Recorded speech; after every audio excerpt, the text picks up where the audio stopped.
e assim por diante. Não ser violento. Muitas vezes aquela dureza que vocês viam no púlpito era manifestada nos meus relacionamentos e na maneira que eu conduzia a igreja, ferindo, magoando pessoas, membros, sendo muito duro, exigente, e a mesma coisa com membros da liderança, sendo exigente, duro, magoando, ferindo e ofendendo eles, assim também membros da minha família. E são princípios inegociáveis para alguém que necessita ser pastor.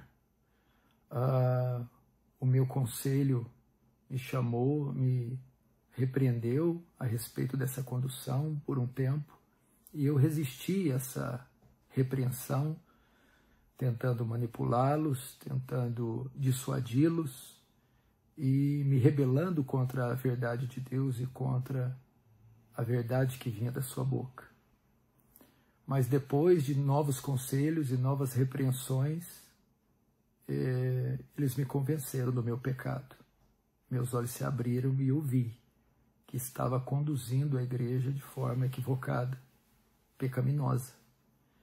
E eu pedi perdão a eles e reconheci o meu pecado. E depois de algumas reuniões, eles entenderam que essas violações, que já tinham um bom tempo, me desqualificavam para ser pastor dessa igreja. E o que prontamente eu entendi, uma desqualificação não temporária, não permanente. Por essa razão, eu quero aqui pedir perdão a vocês, mais uma vez, pedir perdão aos membros da igreja que eu ofendi, que eu excedi na minha liderança, que eu magoei, que eu fui além do que um pastor pode ir. Quero pedir perdão também aos membros do conselho, que eu também ofendi, que eu tentei dissuadir ou persuadir de forma a contrariar a palavra de Deus e a causar feridas, mágoas e contendas. E quero pedir perdão também a todos os irmãos que me seguem e que têm algum respeito, apreço, amor pela minha vida. Eu entendo que um homem, para ser pastor, precisa ser irrepreensível, idôneo, precisa ter uma conduta ilibada. E nesse sentido eu falhei. E por essa razão estou sendo removido do ministério pastoral. Decisão essa que acolho com carinho, com amor, com serenidade, com sobriedade. Eu que denunciei tantas vezes o pecado, chegou a hora de denunciar o meu pecado e reconhecer que eu falhei, que eu pequei. Teve o pronunciamento aí do pastor Paulo Júnior, eu vi muita gente criticando. É porque agora sai um monte de suposições a respeito do que realmente aconteceu. Mas até então o pronunciamento dele era que ele pegava muito pesado com as suas palavras. Mas por ele ter muita gente que o admira e ao mesmo tempo muita gente que o odeia pelas suas pregações eloquentes e totalmente ferrenha contra o pecado, ele acaba recebendo muita crítica também agora após a sua queda, né? Um homem de Deus, ele está sujeito a cair. Eu não comemoro. Eu não comemoro. É que essa história, ela não acabou. Ela tem mais coisa. O problema é que está vindo muita coisa agora, né? E muito pesada também. É que a igreja excluiu ele por ser duro e agora ela foi dura excluindo ele. Eles excluíram ele por aquilo que eles condenavam nele. Porque para mim foi um objeto de extremo, de muita dureza. Ainda que eles tivessem feito uma carta dizendo que nessa carta que ele gritava com as pessoas, que isso é um absurdo. Aqui o complicado é que na carta que eles escreveram ali, eles não colocaram detalhes, nem no pronunciamento do Paulo Júnior, né? Eu estou até agora perguntando, qual foi o pecado? Estão dizendo que, além do abuso eclesiástico, existia também um abuso psicológico, né? Alguém pecava e colocava o cara sentado e fazia todos os jovens passar por ele e dar um sermão. Tem uns comentários aí do pessoal falando, toda live tem um pessoal da igreja lá que comenta. Tem comentário pesado. E da igreja, né? Então, sobre o Paulo Júnior, eu falo, Senhor, que fiquem no âmbito do boato tudo o que estão falando. Como eu disse, o Paulo Júnior é um cara que tem um potencial gigante de apostasia. Absurdo. Absurdo. Mais do que a maioria dos pastores no Brasil. Porque o Paulo Júnior ele entrou numa frecha, numa fenda que não tinha no Brasil, que é a da exortação. Então ele exortava a quem? Aquilo que ele achava que era falso profeta. Na maioria das vezes ele acertava, algumas ele errou, mas na maioria das vezes ele acertava. E o Paulo Júnior era um cara bíblico. Apesar de ser calvinista, né, e sensacionista. O Paulo Júnior tinha um congresso chamado Nuvem Sem Água. Eu já trouxe o Paulo Júnior uma vez pregar com a gente. O congresso chamava Nuvem Sem Água. Então ele trazia pastores da América para provar que não tinha mais dons espirituais e poder do Espírito Santo. Eu já vi mensagem dele aqui na Igreja Alcance, que ele estava pregando... Foi no nosso congresso. Ele pregando de forma fervorosa, os irmãos começaram a falar em línguas, e ele falou... Eu estava lá. Ele falou... Fui eu que trouxe. É melhor orar, não, melhor chorar, só chorar, não precisa falar línguas. Eu estava lá e fui eu que trouxe. Estava eu, Hernandes Lopes e ele. Ele começou a falar falso profeta e saiu um punhado e ia embora. Outro é falso profeta, e outro também saiu para outro. O René também é falso profeta, isso aqui. Ele ia pregar 2 mensagens, ele pregou 2 mensagens. Só que no outro dia, ninguém foi no culto. O pessoal ficou tudo no hotel. Foi na mensagem do outro pregador. Nós fomos conversar com ele. Eu, o reverendo Hernandes Lopes, o reverendo falou assim, Paulo, você viu? Eu falei a mesma coisa que você falou. Mas nome e etc. Não aceitou, não. Então, assim, poucas vezes a gente viu no Brasil um pregador como Paulo Júnior. Eu só lamento que ele era sensacionista. Não nasceu sensacionista, se tornou sensacionista. E então, quem que ele trazia nesse congresso? Steve Lawson. Que infelizmente também tem. Então, assim, eu acho que é importante a gente entender que escândalo e quedas não estão só no meio pentecostal.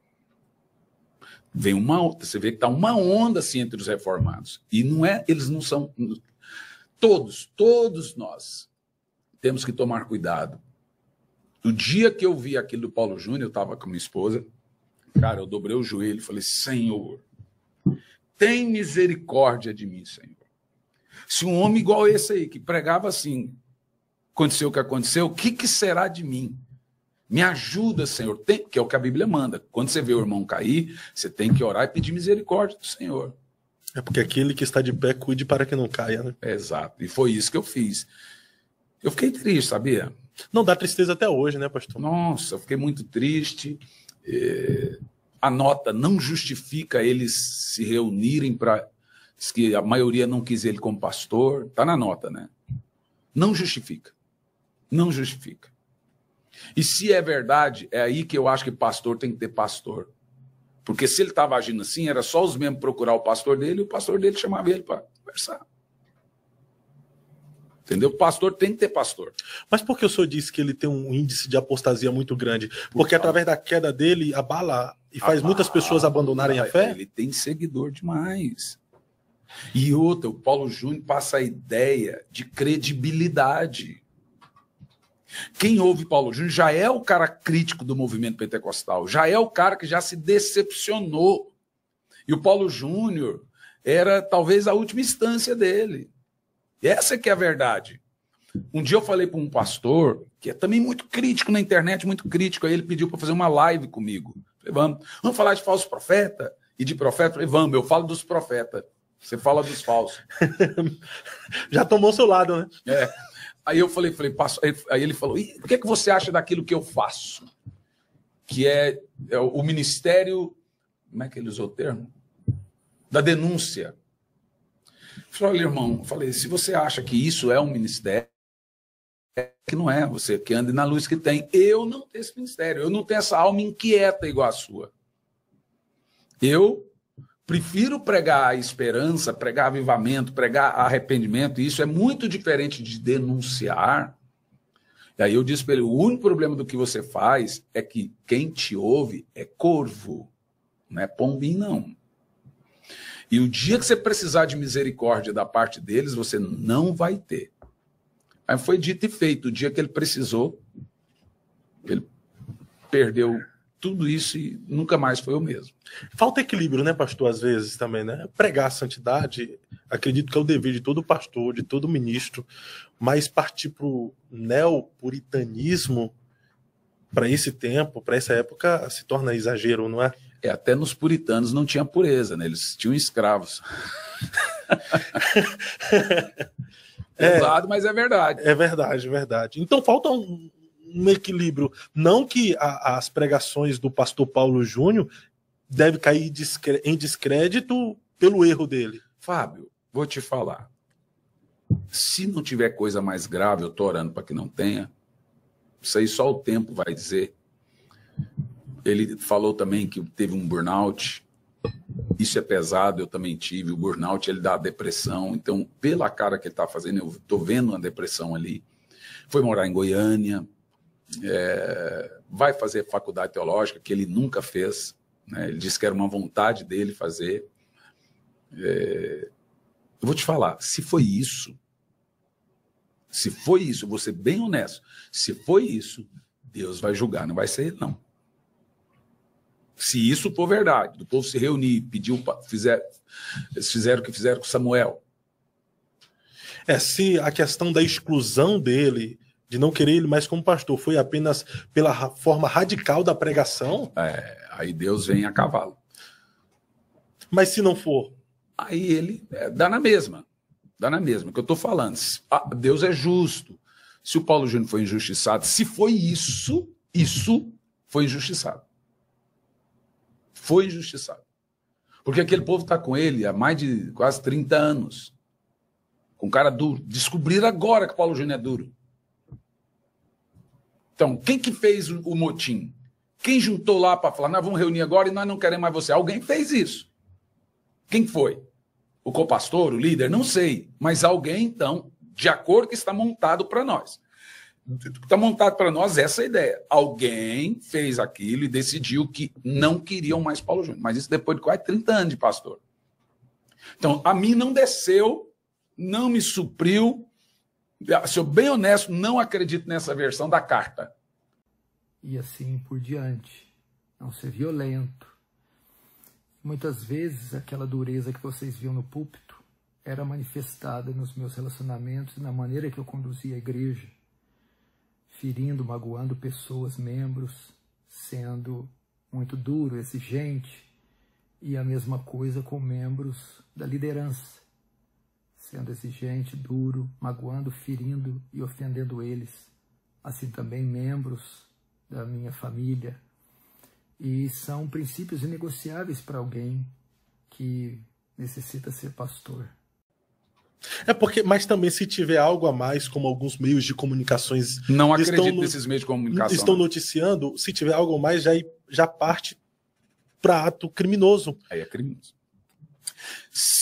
Então a igreja talvez, né? Eu estou colocando suposições. Se esses boatos que dizem for verdade, talvez o ministério quis se isentar. Então, mas é que eu estou te falando. Vamos lá. Olha, se teve aquele acordo, então você sai, você fica quietinho. Até o canal ele perdeu, cara. Verdade. Gente, que loucura é essa? Por que ele perderia o canal? Você não pode nem pregar mais. Não pode aceitar mais convite para pregar. Você tem que ir embora da cidade. Até o canal... Até a página no Instagram ele perdeu. Gente, eu tenho 44 anos, vou ser vô daqui um pouco, eu não sou trouxa, eu não nasci ontem. Agora, o tempo vai dizer. Eu oro para que Deus é justo. Deus é justo. Se houve injustiça com Paulo Júnior, Deus vai batalhar. Quem fez isso? Quem arrancou ele? Porque se o seu povo lotar a igreja, como está acontecendo em algumas assembleias aí, fala, não querem mais o pastor, acabou, irmão. Acabou. Vai fazer o quê? A princípio, eu achei a atitude dele totalmente nobre, de vir a público e confessar um erro, né? Eu até aqui no canal eu falei sobre eu fiz uma semelhança com o Jimmy Swaggart. Mas é muito diferente. Nossa, então é isso que eu estou falando. O que o Jimmy fez, cara, ele tá até hoje no ministério, com a esposa. Mas não teve mais aquela popularidade que tinha antes. Porque o né, ser pastor? humano não perdoa. Porque se o ser humano tivesse a visão de Deus, teria perdoado ele, porque Deus perdoou. A humilhação dele ir na televisão e falar para o mundo todo foi fantástico. A confissão do Jimmy Swaggart, qualquer crente que digitar no YouTube, confissão do Jimmy Swaggart, vai chorar umas 3 semanas. Verdade. É uma das imagens mais fortes que eu já vi na minha vida. A questão do Paulo Júnior, eu oro a Deus para que seja aquilo mesmo. Se for aquilo, da igreja se juntar e falar, sai, etc, etc. Eu acho que... Agora, veja, o Paulo ele tem muitos amigos. Ele tem Arivaldo Dias Casimiro, que é um senhor que se pronunciou, falou, olha, ele ligou, desmarcando. O próprio Granconato, que é fã dele. Também. O próprio Nicodemos, que também gosta muito dele. E o próprio reverendo Hernandes Lopes. Eu, no lugar do Paulo Júnior,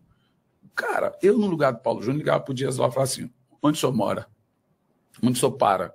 Eu quero morar perto do senhor. Quero andar com o senhor. Me ajuda. Você está doido? Andar um homem daquele? Eu faria isso. Eu não iria para longe de todo mundo igual ele foi. Ele tem que estar agora perto dos dele. É. E a turma dele é gente muito boa. Né? O Jeremias Pereira. Eu ligaria para um Dias Lopes e falaria, reverendo, me ajuda. Me ajuda eu me reerguer. Eu estou deprimido. Onde é que o senhor mora? Eu quero morar perto de você. Quero andar com você na praia. Eu faria exatamente isso. Porque o Dias Lopes é o homem mais preparado no Brasil para ajudar qualquer servo de Deus a se levantar. É mais uma situação dessa aí, pastor, deveria fazer a igreja chorar, né? Ao invés de celebrar também, né? Então, é isso que eu estou falando para você. Você sabe que eu sou wesleyano roxo. Então, eu bato pesado na ideologia calvinista, não nos calvinistas. Acabei de falar aqui dos Dias Lopes, que é uma pessoa... Aquele homem é de uma pureza, eu vejo Deus na vida dele. Mas, olhando por esse lado aí, do lado desses homens de Deus, e a própria questão do Paulo Júnior, eu acho que nós devemos, sim, dobrar o joelho e pedir socorro, Senhor. Muita gente caindo aqui do nada, na América e aqui. Capítulo 1. Visão de Isaías, filho de Amós, que ele teve a respeito de Judá e Jerusalém, nos dias de Uzias, Jotão, Acás e Ezequias, reis de Judá. Ouvi, ó céus, e dá ouvidos tu, ó terra, porque o Senhor tem falado. Criei filhos e engrandeci-os, mas eles se rebelaram contra mim. O boi conhece o seu possuidor, e o jumento a manjedoura do seu dono, mas Israel não tem conhecimento. O meu povo não entende. Ai, nação pecadora, povo carregado de iniquidade, descendência de malfeitores, filhos corruptores. Deixaram ao Senhor, blasfemaram o Santo de Israel, voltaram para trás. Por que seríeis ainda castigados, se mais vos rebelaríeis? Toda a cabeça está enferma e todo o coração fraco. Desde a planta do pé até a cabeça, não há nele coisa sã, senão feridas e inchaços e chagas podres não espremidas, nem ligadas, nem amolecidas com óleo.